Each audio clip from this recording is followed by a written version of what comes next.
제2장.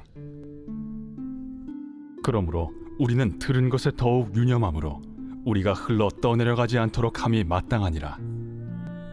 천사들을 통하여 하신 말씀이 견고하게 되어 모든 범죄함과 순종하지 아니함이 공정한 보응을 받았거든. 우리가 이같이 큰 구원을 등한히 여기면 어찌 그 보응을 피하리요.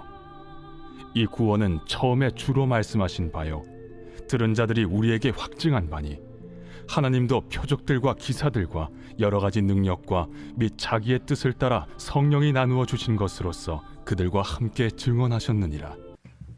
우리에게 말씀이라는 것은 너무나도 중요한 것이죠. 만약 제가 우리 성도님들에게 성경은 무엇입니까? 하나님의 말씀은 무엇입니까? 하나님의 복음은 무엇입니까? 라고 질문한다면 여기서 어느 누구도 그것을 등한히 여기는 사람들은 없을 것입니다. 복음은 나에게 생명과도 같습니다. 너무나도 귀한 보배와도 같습니다. 나는 말씀이 없으면 하루도 살아갈 수 없습니다 라고 분명히 고백하실 거라고 저는 생각이 듭니다. 그러나 때로는 우리가 그 말씀을 안에 살아가지 못하고, 말씀 안에 살아가지 못하고, 그 복음의 충만함을 누리지 못하고 그 말씀을 떠나서 내 앞에 놓여져 있는 일들에 급급하게 살아갈 때가 우리에게 많이 일어나게 됩니다. 근데 오늘 말씀은 우리가 그 말씀을 떠나 살아갈 때 어떤 일들이 우리에게 벌어지는가라는 것에 대해서 조명하고 있습니다. 그러므로 우리는 들은 것에 더욱 유념함으로 우리가 흘러 떠내려가지 않도록 함이 마땅하니라. 그러므로는 1장 전체를 가리키고 있는데 여기서 히브리서의 전체 이 1장에 대한 내용을 다 말씀드릴 수는 없지만 중요한 것은 무엇이냐면 복음이라는 것은 어떤 누구에게 선지자든 천사든 율법이든 이 모든 것을 다 더해서 더하더라도 그리스도의 복음을 뛰어넘을 수 없다라는 사실을 말하고 있는 거예요. 1장에 나오는 내용들은 그런 것입니다. 너희들에게 천사들이 가서 말씀을 전하지 않았니? 선지자들이 가서 말씀을 전하지 않았니? 그래, 그 모든 것들보다 더 중요한 그분 예수 그리스도가 너희들에게 말씀을 전하지 않았니? 라고 1장에서는 말씀을 하고 있습니다. 그러니 우리는 들은 것에 더욱 유념함으로 우리가 흘러 떠내려가지 않도록 함이 마땅하다라고 말씀하고 있는 것은 하나님의 말씀이 전파되었는데 너희들이 이 말씀을 잘 지키고 유념해서 살아가야지 이것을 그냥 헛되이 보내지 말라라는 말씀을 하고 있어요. 여기서 흘러 떠내려가지 않도록 함이라는 뜻은 무슨 뜻이냐면은 파라레오라는 헬라어의 원어를 갖고 있습니다. 배가 이제 정박지에 있는데 분명히 퇴근할 때는 잘 묶었다고 생각을 한 거예요. 그리고 집에 갔다가 아침에 와봤더니 배가 없어진 겁니다. 내가 잘 못 묶었는지 어떤 일이 발생했는지 모르겠지만 나는 분명히 잘 묶었다고 생각했지만 어느덧 봤더니 배가 바다로 둥둥 떠내려가는 모습을 내가 확인한 그 모습입니다. 또 내가 저녁에 이제 자기 전에 항아리에 물을 부었어요. 이 항아리에다가 물을 담아놔야지. 물을 가득 담아놨어요. 내가 분명히. 그리고 잠을 자고 아침에 일어나 봤더니 항아리에 물이 하나도 없는 거예요. 확인해 봤더니 항아리 밑에 아주 미세하게 금이 가 있었던 거죠. 그 미세하게 금이 간 사이로 물이 쪼르륵 흘러내려서 내가 알지 못하는 그 상황에 물이 다 빠져나가는 것. 그것이 바로 여기서 나오는 이 흘러 떠내려가다라는 단어의 뜻입니다. 그러니까 우리가 하나님의 말씀을 정말 유념해서 잘 듣고 이렇게 새벽부터 나와서 하나님의 말씀을 듣고 오늘도 말씀대로 살아가려고 애를 쓰지만 어느 날 보니 내가 하나님의 말씀을 떠나서 살아갔던 그 모습을 우리가 발견할 때가 있습니다. 내가 왜 이렇게 살아가고 있었지? 내가 왜 하나님 말씀 안에 살아가지 않고 그 말씀을 떠나서 살아가고 있었지? 라고 깨달았을 때 우리는 내가 하나님 말씀에서 흘러 떠내려갔다라고 표현할 수가 있습니다. 그런데 이제 이 히브리서 기자는 이 말씀을 떠나간 사람들에 대해서 지금 말하고 있는 거예요. 흘러 떠나려간 사람들에게 대해서 말씀을 하고 있는 것입니다. 천사들을 통하여 하신 말씀이 견고하게 되어 모든 범죄함과 순종하지 아니함이 공정한 보응을 받았거든. 그래, 구약에 있는 많은 선지자들이 천사로부터 그 말씀을 받아서 너희들에게 다 선포하지 않았니? 그 말씀을 너희들 다 듣지 않았니? 근데 그 말씀을 듣지 않았을 때 어떠한 결과들이 있었니? 라고 말하고 있는 거예요. 근데 거기에 공정한 보응이라고 되어 있어요. 하나님께 마땅한 징계를 받았다라는 거예요. 우리가 하나님의 말씀을 듣지 않았을 때 그것은 공정한 보응을 받는 거예요. 마땅한 징계를 받는 거라는 거죠.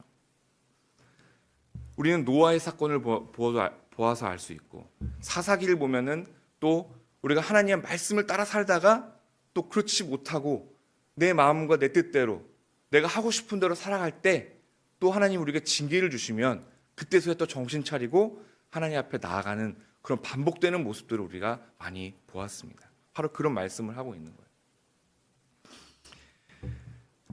그런데 3절에는 이런 말씀이 있습니다. 우리가 이같이 큰 구원을 등한히 여기면 어찌 그 보응을 피하리요? 라는 말씀이 있습니다.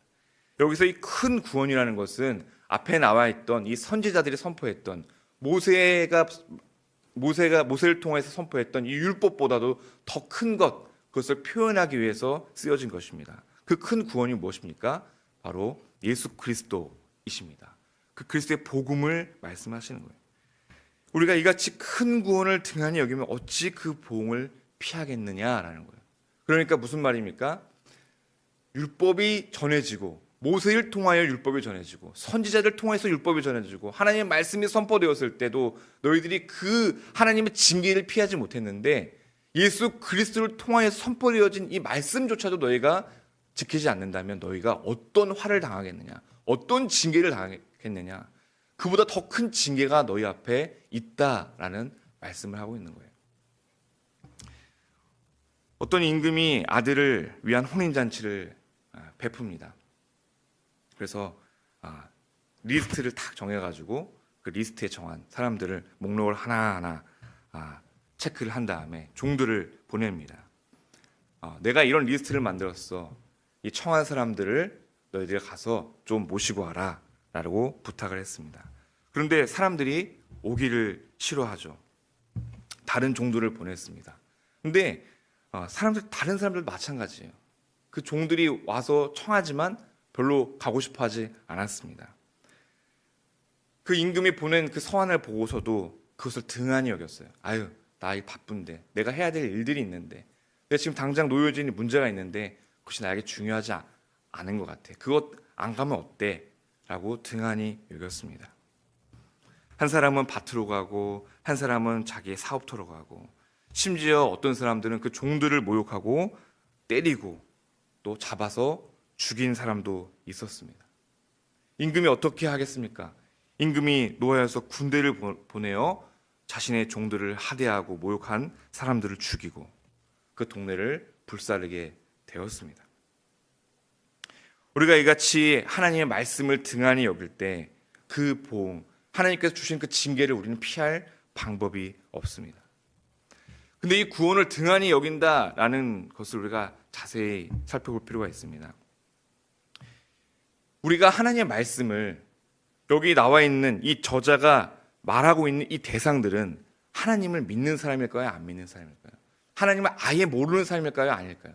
아니에요. 이 사람들은 다 하나님을 알고 있는 사람들이에요. 무슨 말씀입니까?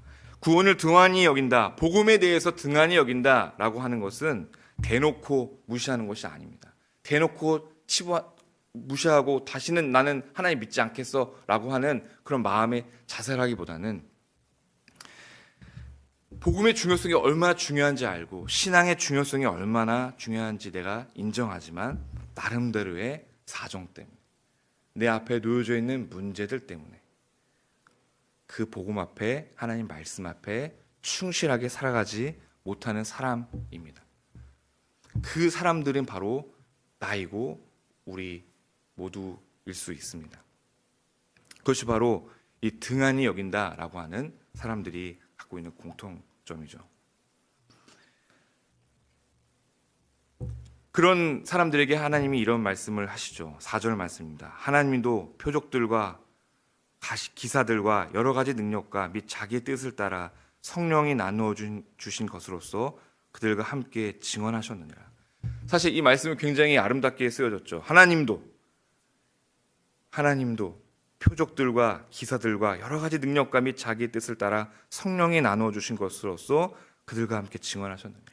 선지자들 보내고 율법을 보내고 아들을 보내기까지 하고, 그리고 더해서 하나님이 기사와 표적과 성령을 따라서 우리에게 복음을 전했다는 거예요. 그 무슨 말씀 하는 거예요? 귀에 못 박히게 들었으면서 왜 딴소리 하냐? 라는 것이. 너희들은 내가 모든 수단과 방법을 다 동원해서 복음을 내가 전했는데, 내가 하나님의 말씀을 전했는데, 내가 이렇게까지 다 했는데 왜 딴소리야? 라고 하시는 것입니다. 우리는 하나님이 얼마나 두려운 분인지 가끔 잊어버릴 때가 있어요. 하나님이 얼마나 무서운 분인지 우리는 가끔 잊어버릴 때가 있어요. 성경을 읽다 보면 하나님이 참 두려운 분이시라는 것을 우리가 깨달을 때가 있죠. 우리가 하나님의 말씀을 떠나 살아갈 때 우리는 죽을 수밖에 없는 그런 죄인입니다. 복음은 하나님과 사도들과 그의 아들과 여러 방법으로 전해져 왔습니다. 우리는 그 말씀을 듣고 또 살아갑니다. 어제 청년부에 새 가족이 왔습니다. 그 친구와 이야기를 나누었는데 참 흥미로운 이야기를 했습니다. 20살 때까지 열심히 교회를 다녔대요. 그런데 어느 날 그 마음에 의문점이 들기 시작했어요. 정말 예수님이 살아계실까? 정말 예수님이 구원자일까? 그래서 연구를 하기 시작했대요. 어떤 연구? 예수님이 없다라는 연구를 내가 해서 꼭 밝혀내겠다. 무려 6년 동안을 이렇게 살았습니다. 엄청나게 공부를 했대요. 예수님이 없다는 증거를 파헤치기 위해서. 근데 아무리 연구를 하고 공부를 하고 책을 보고 강의를 듣고 해도 예수님이 없다는 증거를 아주 또렷하게 찾아낼 수가 없었다고 합니다. 그때 그의 마음에 어떤 마음이 들었냐면 다시 예배를 드리러 가볼까라는 생각이 들었대요. 그것이 뭐예요? 성령님의 인도하심이죠. 그래서 하객동에 이제 금요기대로 왔대요. 담임 목사님 설교를 듣고 자신이 이때까지 고민했던 문제를 그 목사님의 설교를 통해서 뼈를 맞은 것 같은 그런 마음이 들었대요. 그러나 아직 해소가 되진 않았어요. 그러고 나서도 계속 1년 동안 방황을 했다고 합니다. 그래서 정말 예수님이 계실까? 그때 그 말씀이 진짜일까? 그리고 논현동 일로 우리가 분리개척 하고 나서 금요기들 또 와봤대요. 그리고 또 뼈를 세게 또 맞았다고 하더라고요. 그래서 이번엔 내가 3부 예배를 드려봐야 되겠다. 그리고 어제 3부 예배를 드렸습니다. 그리고 확신을 얻었다고 합니다. 예수님은 살아계시는구나.